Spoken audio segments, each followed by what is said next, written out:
በመካከለኛው ምስራቅ ያለው ውጥረት አሁን ወደ ከፋ ደረጃ ተሸጋግሯል።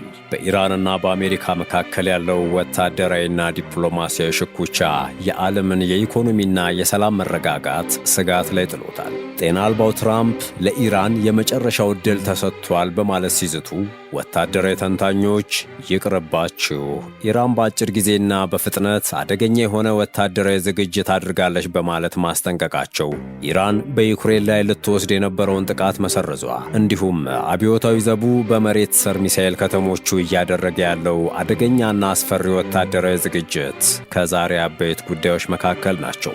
እንደ ልቡ የሆኑት ወፈፊው የአሜሪካው ፕሬዝዳንት በዋይት ሃውስ በሰጡት መግለጫ ኢራን አሁን ከፊቷ የቀረበላትን የሰላም ስምምነት እንድትፈርም ይህ የመጨረሻ ዕድሏ ነው ሲሉ አስጠንቅቀዋል። ትራምፕ ኢራን የኒውክሌር ፕሮግራሟንና በሆርሙዝ ወሽመጥ ላይ የምታደርገውን ወታደራዊ እንቅስቃሴ ካላቆመች ከፍተኛ የሆነ ወታደራዊ እርምጃ ይጠብቃታል ሲሉም ነው የተደመጡት። በዚህ ያላበቁት ትራምፕ ስምምነት ላይ ካልተደረሰ የአሜሪካ ጦር የኢራን ከፍተኛ አመራሮችንና ወሳኝ መሠረተ ልማቶች ላይ ያነጣጠረ ዲካፒቴሽን ወይም አንገትን የመቅላት አይነት ጠንካራ ወታደራዊ ጥቃት እንደሚሰነዘርም ዝተዋል። I want to give them every last chance before decapitation. It's very tough to do what we have planned, still planned. መካሪ አልባው መሪ ለድብድብና ለጸብ እንደሚገላገል የመንደር ጎረምሳ ያዙ ይልቀቁኝ እያሉ ባሉበት ሰዓት ስለ ኢራን ወታደራዊ ዝግጅት በተለይ ከመሬት ስር ስላሉት የሚሳኤል ከተሞቿና ስለ አስፈሪ ወታደራዊ ዝግጅቷ የተሰማው መረጃ አስደንጋጭ ሆኗል።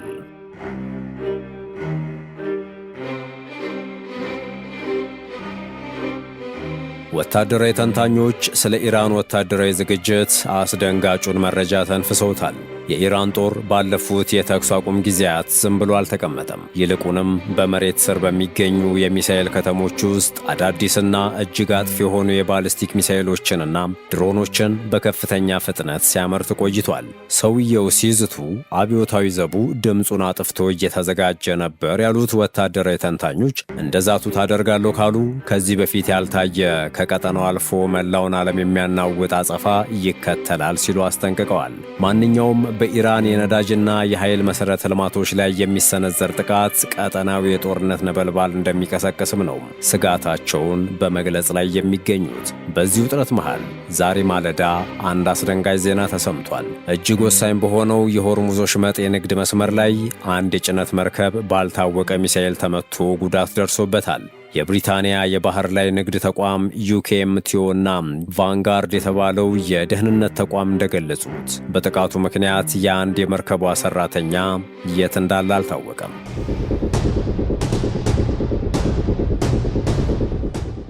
Another day, another ship.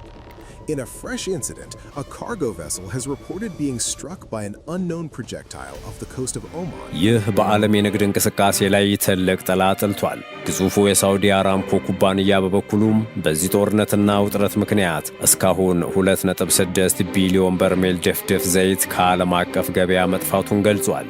ይህም በዓለም ዙሪያ ከፍተኛ የነዳጅ እጥረትና የዋጋ ጭማሪ ሊያስከትል እንደሚችል ተሰግቷል።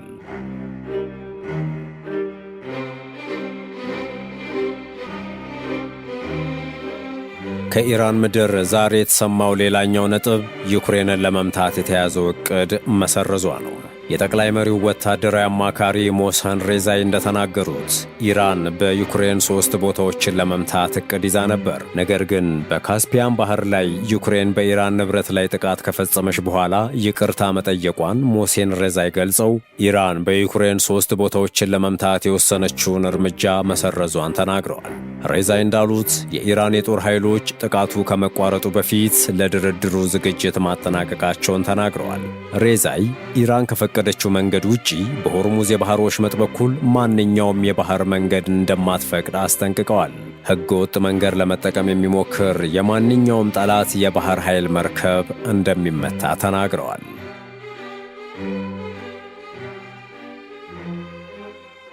ሰላምና ጤና የምንመኝላችሁ የመሿለኪያ ቤተሰቦች እንዴት አላችሁ?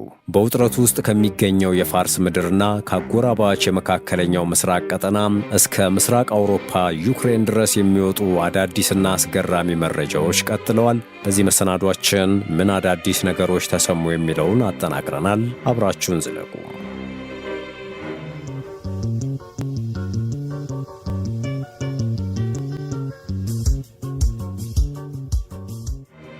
ከኢራኑ የበላይ መሪ ሞጅታባ ኻሜኔ ወገን ለአሜሪካ ጥብቅ ማስጠንቀቂያ ተላልፏል። የበላይ መሪው አሜሪካ በኢራን ወደቦች ላይ የጣለችውን ማዕቀብ እንድታነሳ አለዚያ ሁኔታው ግልብጥብጡ እንደሚወጣ የሚያሳስበውን ጥብቅ ማስጠንቀቂያ ያስተላለፉት በከፍተኛ ወታደራዊ አማካሪያቸው በኩል ነው።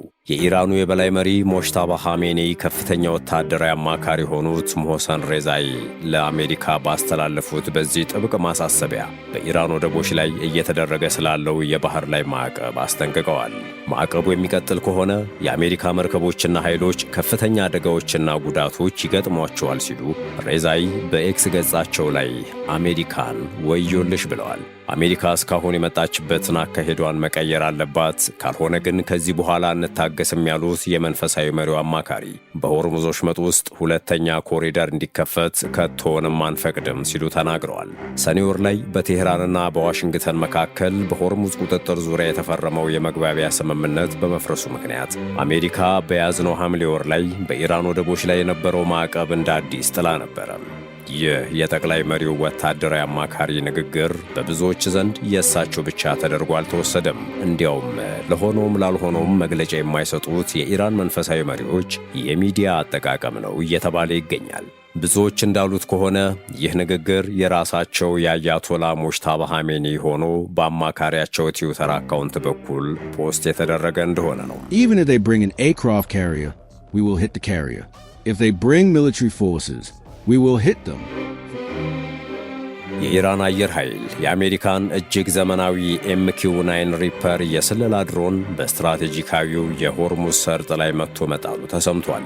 አሜሪካ ድርድር እያለች ለሌላ አዲስ ጥቃት እየተዘጋጀች ባለችበት ሰዓትና የስለላ ድሮኗን ወደ ሆርሙዝና ደቡባዊ ኢራን ክፍል ልካ መረጃ ስትሰበስብ በኢራን ተቀድማ ድሮኗ ተመቶባት ወድቋል። MQ-9 ሪፐር የጦር ድሮን ሲሆን ጥምር አገልግሎት ያለው ድሮን ነው። በአንድ ጊዜ የስለላ መረጃና ጥቃትን ለመፈጸምም ይጠቅማል። በርቀት መቆጣጠሪያ እየተቆጣጠሩት ያለምንም እረፍት እስከ 27 ሰዓታት በአየር ላይ ሊቆይ ይችላል። ከፍተኛ ጥራት ያለው ካሜራና ሚሳኤሎችንም ይዟል። ትክክለኛ ኢላማ ላይም ጥቃት ይፈጽማል። እናም ይህንን አሜሪካ የምትመካበትን ድሮን ኢራን መታ ጥለዋለች። ድሮኑ ተመቶ የወደቀው በመካከለኛው ምስራቅ በአሜሪካና በኢራን መካከል ያለው ወታደራዊ ውጥረት በከፍተኛ ደረጃ በናረበት ወቅትና የኢራንን ሉዓላዊ ድንበር ጥሶ በመገኘቱ መሆኑን የኢራን ሚዲያዎች ገልጸዋል። Iran claims it has scored another major blow against the U.S. military, saying its forces shot down an American MQ-9 Reaper drone over the strategically vital Strait of Hormuz. ከፍተኛ የጦርነት ዝግጅት ላይ የምትገኘው የኢራን አብዮታዊ ዘብ የምድር ጦር አዛዥ ጄኔራል መሐመድ ካራሚ በሰጡት አስቸኳይ መግለጫ የኢራን ተዋጊዎችና የጦር ሰራዊት አባላት በማንኛውም ሰዓት ሊሰነዘር ለሚችል ጥቃት የመጨረሻና ወሳኝ ምላሽ ለመስጠት በተጠንቀቅ ላይ እንደሚገኙ አስታውቀዋል። አዛዡም የውጭ ጠላቶችና ቀጠናዊ ተላላኪዎቻቸው በኢራን ላይ ወታደራዊ የስሌት ስህተት እንዳይሰሩና ጥቃት ለመሰንዘር ካሰቡ ከባድ ዋጋ እንደሚከፍሉ በይፋ አስጠንቅቀዋል። ሙሐመድ ካራሚ እንዳሉት በምዕራብ ኢራን የሚገኙት ታጣቂዎች ከቀጠናው ውጪ ባሉ ጠላቶች ወይም በአሸባሪ ቡድኖች ሊፈጸም ለሚችል ማንኛውም የተሳሳተ ስሌት አፋጣኝ ምላሽን ለመስጠት በተጠንቀቅ ላይ እንደሚገኙ አስታውቀዋል። አዛዡ በኤክስ ማኅበራዊ ትስስር ገጻቸው ላይ ባሰፈሩት መልእክት የሐምዜ ሰይድ አልሹሃዳዝ ታጣቂዎች በስለላ መረጃ፣ በዘመቻ ዝግጁነት እንዲሁም እምነትን፣ ቴክኖሎጂንና ዘመናዊ ሳይንሶችን በማቀናጀት ለማንኛውም የአደጋ ስጋትም ሆነ ጥቃት ቆራጥና የማያዳግም ምላሽ ለመስጠት በተሟላ ዝግጁነት ላይ መሆናቸውን አስታውቀዋል።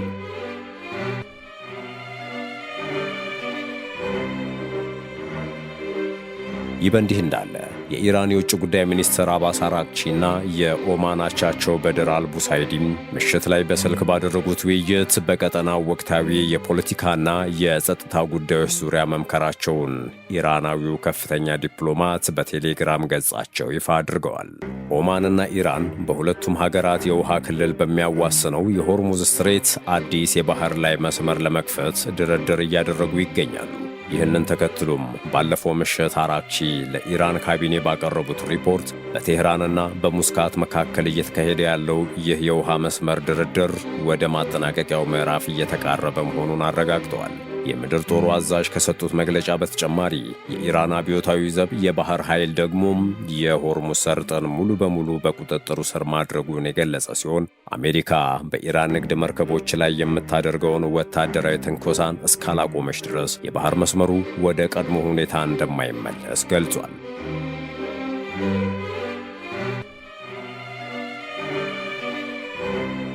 ፕሬዝዳንት ዶናልድ ትራምፕ በእሁድ መግለጫቸው በማግስቱ ሰኞ ከሰዓት ከኢራን ጋር ድርድር እንጀምራለን ቢሉም ይህን ተከትሎ ብዙዎችም የፓኪስታኑ ድርድር ቀርቶ በኦማን ሊደረግ ነው በማለት አስተያየታቸውን ቢሰነዝሩም ኢራን ግን ፈቃደኛ ሳትሆን ቀርታለች። ይህም ዶናልድ ትራምፕን ነጭ ጸጉራቸውን ያስነጭ ሆኗል። When we talk, we say we're talking. If we're not talking, when you ask me, no, we're not talking, I'll say it. But we are talking right now, we're talking. And we're talking at the request of Iran, backed by Saudi Arabia. ما الان مذاکره‌ای با آمریکا نداریم. مذاکرات با عمان هست. متمرکز بر ዶናልድ ትራምፕ ያነሱትን ድርድር በተመለከተ ከወደ ኢራን የተሰማው መረጃ እንደሚያሳየው ከሆነ ትላንት ከአሜሪካ ጋር የተጀመረ ሂደት የለም። የኢራን የውጭ ጉዳይ ሚኒስትር ቃል አቀባይ ኢስማኤል ባቃይ በሰጡት መግለጫም ፕሬዝዳንት ዶናልድ ትራምፕ ከኢራን ጋር የሰላም ስምምነት ድርድር ሰኞ ዕለት ጀምረናል ያሉትን መረጃ ፍጹም ሐሰት ነው በማለት አስተባብለዋል። በሌላ በኩል ድርድሩን በአሸማጋይነት ቻይና ገብታበታለች ስለመባሉም ቃል አቀባዩ ምላሽ ሰጥተዋል። በቅርቡ በትከሻ የሚያዝ 300 የአየር ክልል መቆጣጠሪያ ለኢራን መሸጧ የተነገረው ቻይና ድርድሩ ውስጥ አለመኖሯን ተናግረዋል። ቃል አቀባዩ ቻይና በአሜሪካና በኢራን መካከል አዲስ አሸማጋይ ሆና እየሰራች ነው መባሉን ውድቅ ያደረጉ ሲሆን በሁለቱ ሀገራት መካከል ይፋዊ የፖለቲካ መልእክቶችን በማስተላለፍ በኩል ዕውቅና ያላቸው አስማሚዎች ፓኪስታንና ኳታር ብቻ መሆናቸውን አስታውቀዋል።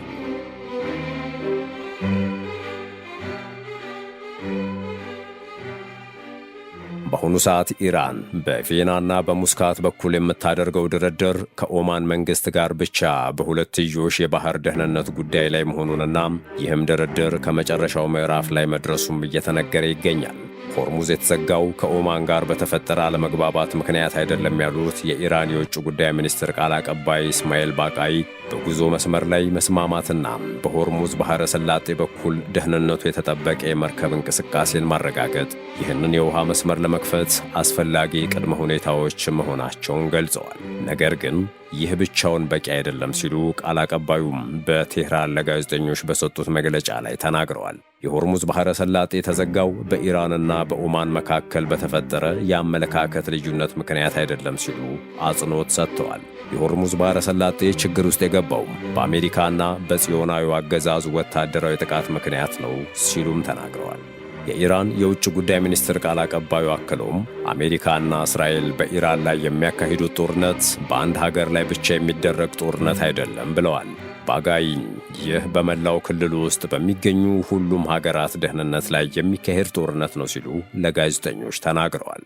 ባለፉት 5 ወራት በአሜሪካ ወታደራዊ ኃይል መገኘት የተነሳ እንዲሁም በፋርስ ባሕረ ሰላጤ ደቡባዊ ዳርቻ በሚገኙ ሀገራት ግዛትና መሠረተ ልማቶች አጠቃቀም ምክንያት በክልሉ ላሉ ሀገራት ሁሉ አለመረጋጋትና የደህንነት ስጋት መባባሱን በገሃድ ተመልክተናል ብለዋል።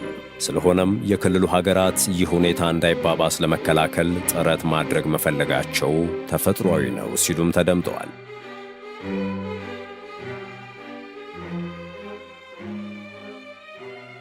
የአሜሪካው ፕሬዝደንት ዶናልድ ትራምፕ ኢራን በምንም አይነት ውይይት ላይ አልስማማም ማለቷን በጽኑ በመተቸት ቴሄራን ከኦማን ጋር ብቻ ነው እየተነጋገረች ያለችው ሲሉ ወቅሰዋል። በእርግጥ ይህ የትራምፕ ወቀሳም ተለምኛ ዘገየሁት ያሉት የአርቡ ጥቃት ውሸት እንደሆነ ያሳየባቸው በመሆኑም እጅግ የተበሳጩ መሆናቸው ያስታውቃል። ፕሬዝዳንቱ ትሩዝ በሚባለው የግላቸውና ብቻቸውን በሚጽፉበት ማኅበራዊ ትስስር ገጻቸው ላይ ባሰፈሩት ጽሑፍ የኢራን አመራሮች በሚገርም ሁኔታ አታላዮች ናቸው፣ ለስብሰባ ይጠይቃሉ፣ አንዳንዶች ይለምናሉ፣ ንግግር ይጀምራሉ ሲሉ የሁልጊዜ ቅጥፈታቸውን አሰራጭተዋል። በቅርብ ጊዜ ውስጥ ተጨማሪ ድርድሮች ታቅደዋል። ነገር ግን እነሱ በግልጽና በመኩራራት ምንም አይነት ውይይት እያደረጉ እንዳልሆነ፣ ስለምንም ነገር እየተነጋገሩ እንዳልሆነና ከኦማን ጋር ብቻ እየሰሩ መሆናቸውን ይናገራሉ ሲሉም በኢራን ተደራዳሪዎች ላይ ንዴታቸውን ገልጸዋል። ፕሬዝዳንቱ ሲያስጠነቅቁ እኛ ካልፈለግን በስተቀር ወደ ኢራን ምንም ነገር አያልፍም፣ ስምምነት ካልተደረገ ወይም ሙሉ በሙሉ እጅ ካልሰጡ በስተቀር ለወደፊቱም ምንም ነገር ወደዚያ አያልፍም። ኢራን መቀበል ብትፈልግም ባትፈልግም እኛ አሁን እየተነጋገርን ያለነው እነርሱ ለበርካታ አስርተ ዓመታት ለፈጠሩት ችግር መፍትሔ ለማምጣት ነው። ነገሩ በጣም ቀላል ነው። ኢራን መቼም ቢሆን የኒኩሌር ጦር መሳሪያ አይኖራትም በማለት ጽሑፋቸውን ቋጭተዋል። ውድ የመሿለኪያ ቤተሰቦች፣ በመካከለኛው ምስራቅ ውጥረት ስለፈጠሩ ጉዳዮች ከኢራን እስከ ዩክሬን ስለዘለቀው የጦርነት ስጋት ያነሳንበት ጥንቅር ያደመጣችሁትን ይመስል ነበር። በቀጣይ አዳዲስ መረጃዎችን ለማግኘት ለቻናሉ አዲስ የሆናችሁ ቻናሉን ሰብስክራይብ በማድረግ አዳዲስ መረጃዎችን ማግኘት እንደምትችሉ እየገለጽን በዚሁ ተሰናበትን። ሰናይ ጊዜ በያላችሁበት።